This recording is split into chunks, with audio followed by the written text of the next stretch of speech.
Hello everyone and welcome to my YNR 24 spoilers. Victor is superior to Kane because of his sharp mind. Victor Newman is the current champion, according to spoilers for the young and the restless. He is the king in the ring in Genoa City, Wisconsin, and he always has a puncher's chance of knocking out any opponent. Kane Ashby, however, thinks otherwise. He believes that any business in the world might be destroyed by the potent technological instrument Arabesque created, a purported artificial intelligence system. Viewers question how this futuristic weapon may have been created as a result of Colin Atkinson's attempts to protect the wealth of a woman he courted in the south of France, where the bizarre maze is located. Billy Abbott is a third party. Billy Abbott desires to defeat Victor. If he succeeds, he believes he can play Kane to accomplish it without losing everything or experiencing any terrible consequences. Thompson's character just lacks the intelligence to accomplish this important objective. He lacks the resources to make sure every avenue is covered before moving forward, and does not have access to large sums of money that would be needed to develop crucial backup plans and processes in the event that things don't work out as planned. Billy's decision to end Victor's lengthy reign as GC's king and kingmaker is unthinkable. Additionally, viewers are unable to witness him removing the so-called great man from his position as chancellor. Kane Ashby is an endgame believer. Kane is attempting to get GC's players to fight while they are not playing together.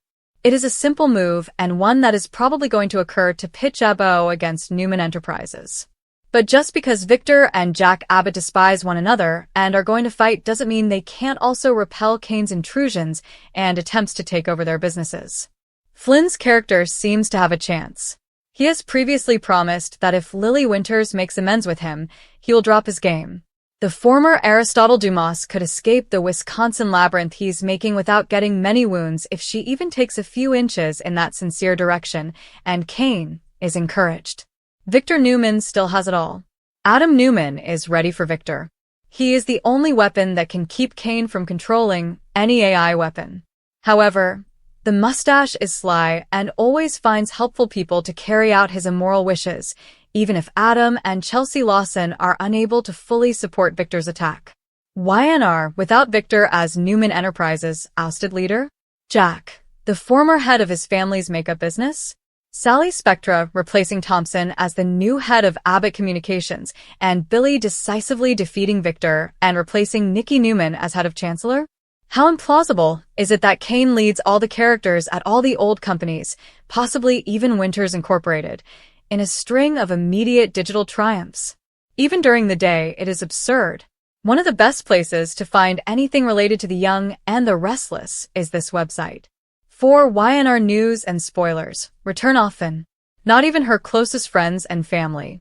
The powerful people in Genoa City are rounding the wagons to fight Ashby and his miraculous AI program because of Phyllis's relationship with Kane. Either they want to neutralize her useful hacking abilities, or they want to protect her from herself. However, there is a major twist in the air on Young and Restless that none of them will anticipate coming. Not even her own children would foresee this. Everything might have been just how it seemed at first.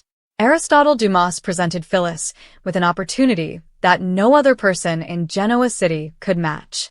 A chance to show herself and be a part of something significant after Billy fired her from Abbott Communication. However, a subtle change occurred when Kane was revealed as Dumas in France, or more significantly, when Ashby told Phyllis about his evil great scheme. Red's look made it clear that she was more horrified by Kane's nefarious plan than she was seduced by it. Phyllis has seemed to be fully on Team Kane going forward, but if you've been paying careful attention, you've probably noticed indications that paint a different picture. Phyllis has taken great care to come across as rah-rah Kane in all of her interactions, both with him and with other individuals. However, one thing in particular got our attention. The redhead has consistently pressed Ashby for additional details. More details regarding his strategy and the precise tasks he wants her to complete. Unsurprisingly, she was able to piece the pieces together despite Kane keeping everything from her. She has been lurking, listening, and talking to people who are also trying to figure out her boss's scheme while maintaining the appearance of allegiance to him. What are we trying to say? We originally conjectured about Phyllis's actual goals in July, and now we're going all out.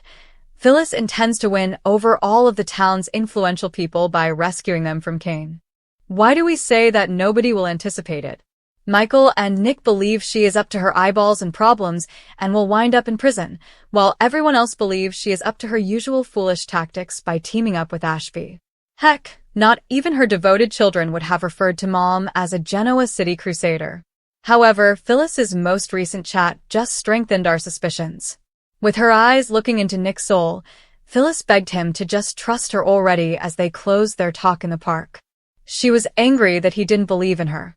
To us, that was a clear indication that she thinks she's handling things, and she might surprise everyone with it. Greetings from. Check out the photo gallery below for previews for the week of September 15th. Victor's astute mind wins out. Cain is not an equal rival.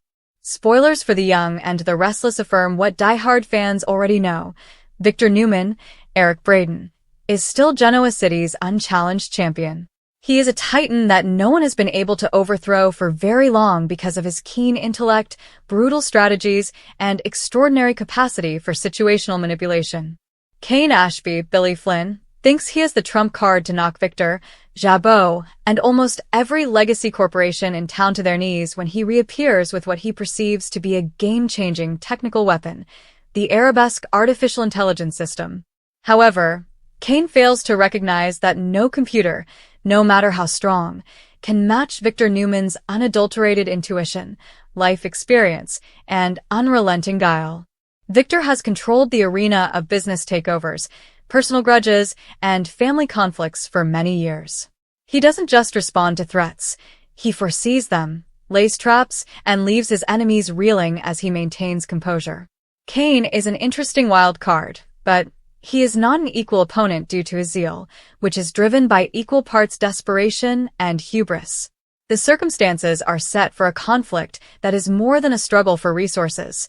Rather, it is a contest between unproven ambition and seasoned genius.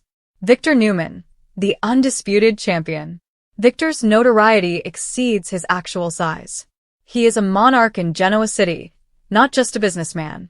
Under his leadership, his company, Newman Enterprises, has withstood innumerable storms, treacheries, and hostile takeovers, always coming out stronger. He is not just rich.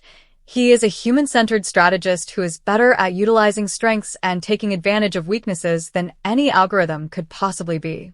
Victor uses silence in the boardroom just as well as words. One focused look is enough to make opponents shudder. That is the core of his power, psychological strikes. Victor creates his own regulations and quietly enforces them, while others follow corporate law. He is aware of each player's past, their weaknesses, and how to turn them into advantages. Cain fails in this regard. Cain thinks his Arabesque AI system is groundbreaking, but technology isn't the reason for Victor's domination. People are the source of it.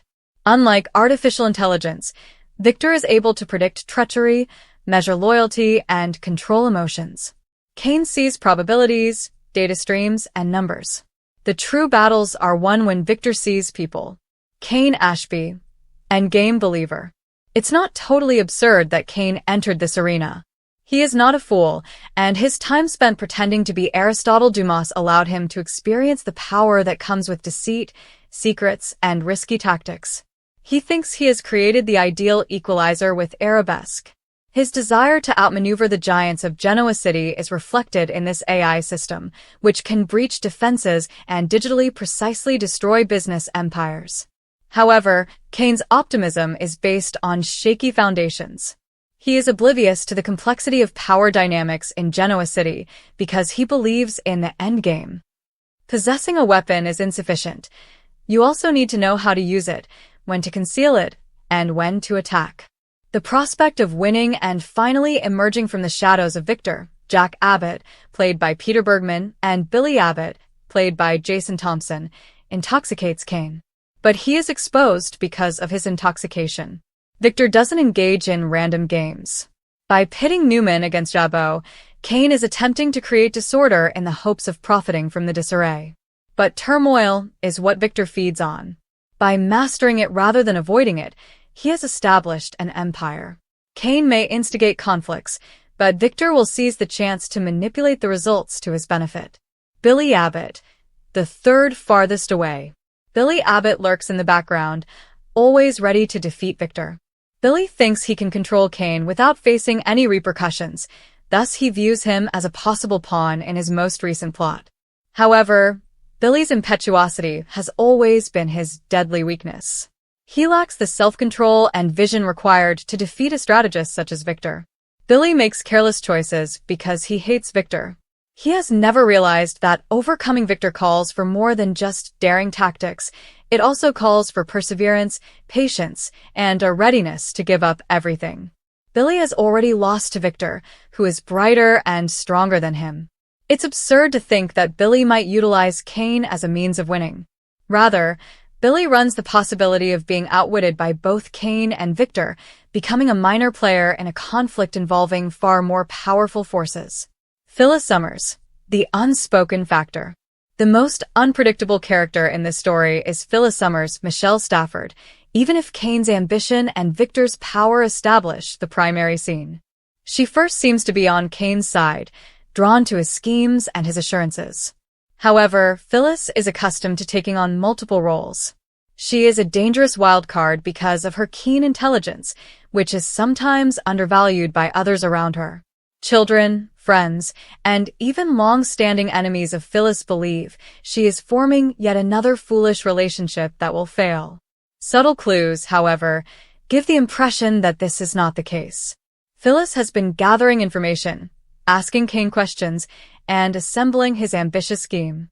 Kane thinks she's faithful, but Phyllis is secretly planning her own move. She is driven by more than just self-interest. Phyllis desires atonement. She wants to show her kids, Nick, and even herself that she is capable of overcoming her reputation as a troublemaker. She could change her legacy if she is successful in exposing Kane and preventing his digital coup from taking Genoa City. The irony would be delicious. She would be owed her survival by those who questioned her. Adam Newman is Victor's secret weapon. Victor never fought by himself. Using his children as extensions of his will frequently results in his greatest triumphs. Adam Newman, Mark Grossman, is prepared this time. With his own past of plots and treachery, Adam is a lot like Victor. He is aware that fighting wars that others avoid requires a certain amount of darkness. Adam is in a great position to combat Kane's arabesque AI if it really is a threat. He is a powerful tool in Victor's toolbox because of his technical expertise and moral adaptability. Adam uses instinct, refined by years of playing both villain and hero, whereas Kane uses algorithms. Father and son work together to create an almost unstoppable force. Victor has plenty of allies and pawns, even if Adam fails. Nikki Newman, Melody Thomas Scott, Chelsea Lawson, Melissa Claire Egan, and even Sally Spectra, Courtney Hope, might end up as elements in his bigger scheme. Victor always manages to use other people's goals for his own gain.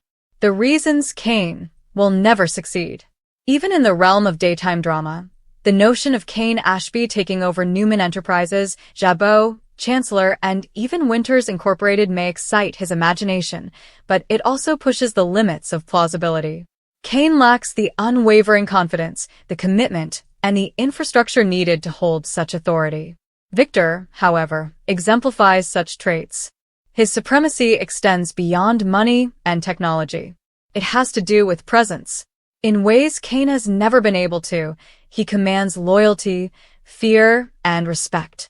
Victor's authority is undeniable, even among those who hate him. Kane evokes distrust rather than loyalty. Furthermore, the foundation of Kane's scheme is treachery, and an empire is rarely maintained by treachery. Victor is aware of this since he has endured it innumerable times. Kane overestimates the strength of his position and underestimates the tenacity of his opponents because he has never been challenged in a conflict this size. The redemption arc of Phyllis. The possibility of Phyllis's repentance is arguably the most interesting plotline. Everyone believes she's making bad decisions, hanging around with the wrong guy, and creating a hole she can't get out of. Even Nick, who knows her the best, has misgivings about her motivations. However, Phyllis's sincere request that he trust her might be the most obvious indication that she is actually managing the fire rather than only playing with it.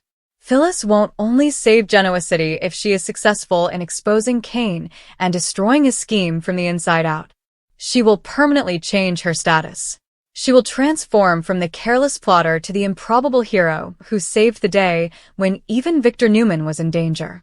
And this arc's beauty is in its unpredictable nature. Nobody, not even Victor, Nick, or her kids, will anticipate it. The redhead everyone questioned might turn out to be the unexpected savior, in typical soap opera way. The certainty of Victor's triumph. Inevitability lies at the core of this plot. Victor Newman has been put to the test innumerable times, and he always comes out on top. Never defeated, but occasionally battered and momentarily weakened. His dominion continues because he endures, despite betrayals, coups, and personal tragedies. The most recent in a long series of challengers who think they have the key to overthrowing the king is Cain Ashby. However, history reminds us that ambition without a plan is fatal, both in Genoa City and in life. Battles may be started by Cain, but the war will be won by Victor. Ultimately, Victor's keen intellect, unparalleled intuition, and capacity to manipulate people will ensure his supremacy once more. Cain will not leave triumphant, even though he might leave licking his wounds and possibly withdrawing into Lily's arms for comfort. Because there is only one defending champion in Genoa City. Victor Newman is his name.